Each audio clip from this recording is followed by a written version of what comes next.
faire par son Fils Jésus. C'est pour ça qu'il est important de savoir que le Fils Jésus-Christ est indispensable.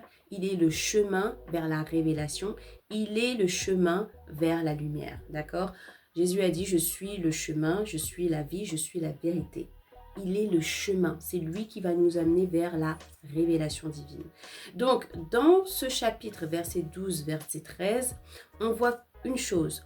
On se rend compte que non seulement Dieu nous donne la capacité de recevoir l'héritage divin, mais aussi c'est lui qui nous délivre des ténèbres pour qu'on puisse en fait maintenant être dans la lumière, dans le royaume des cieux, dans le royaume de son Fils. Ok?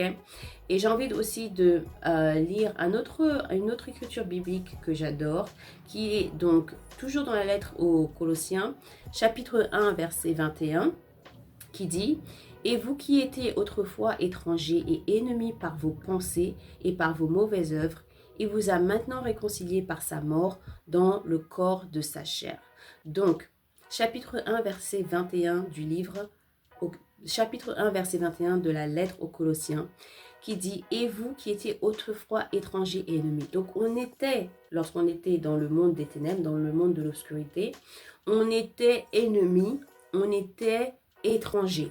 On était étrangers, pourquoi? Parce qu'on n'était pas là où on devait être, tout simplement. Intentionnellement, on l'était, mais c'est pas là qu'on devait rester.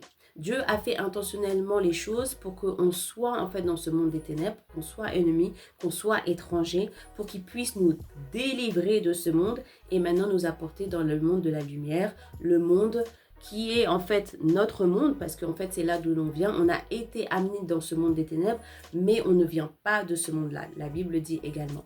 Mais il dit, et vous qui étiez autrefois étrangers et ennemis. Donc autrefois on était ennemis.